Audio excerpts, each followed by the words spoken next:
सन 1675 का समय था। भारत में मुगल बादशाह औरंगजेब का शासन था और वह पूरे देश में लोगों पर जबरदस्ती अपने धर्म को थोपने की कोशिश कर रहा था। खास तौर पर कश्मीरी पंडितों पर अत्याचार बढ़ गए थे। मंदिर तोड़े जा रहे थे, पंडितों को बंद किया जा रहा था और उन्हें कहा जा रहा था कि या तो इस्लाम कबूल करो या मौत का सामना करो। इन अत्याचारों से दुखी होकर कश्मीर के कई पंडित एक उम्मीद लेकर अनंतपुर साहिब पहुंचे, जहां उस समय गुरु तेग बहादुर जी लोगों को सत्य, साहस और ईश्वर भक्ति का मार्ग दिखा रहे थे। उन्होंने रोते हुए कहा, हे गुरु साहिब, हम अपने धर्म को बचाना चाहते हैं, पर इतना बड़ा जुल्म हो रहा है, हम क्या करें। गुरु तेग बहादुर जी कुछ क्षण मौन रहे। उनके पास बैठे 9 साल के छोटे गुरु गोबिंद सिंह जी ने पूछा, पिताजी, इनकी रक्षा के लिए कौन बलिदान दे सकता है।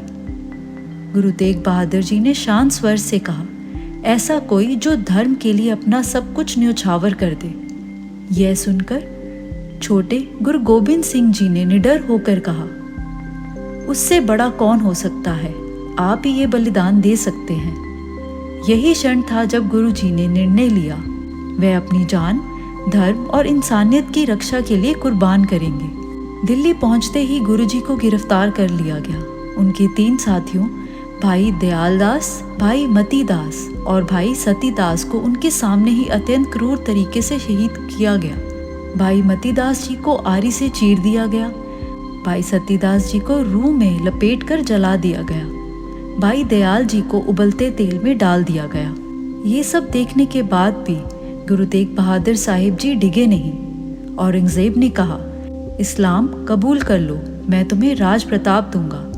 गुरुजी ने दृढ़ता से उत्तर दिया, धर्म बदलने से जीवन नहीं मिलता, आत्मा की हार होती है। मैं सत्य के मार्ग से कभी नहीं हटूंगा। 24 नवंबर 1675 को चांदनी चौक दिल्ली में गुरु तेग बहादुर जी का सिर तलवार से अलग कर दिया गया। उनका शरीर कोई उठाने की हिम्मत नहीं कर पाया, क्योंकि डर था कि सबको सजा मिलेगी। भाई जटा जी ने उस पवित्र सिर को किसी तरह वहां से उठाया और रातों रात अनंतपुर साहिब पहुंचा दिया, जहां उनका अंतिम संस्कार हुआ।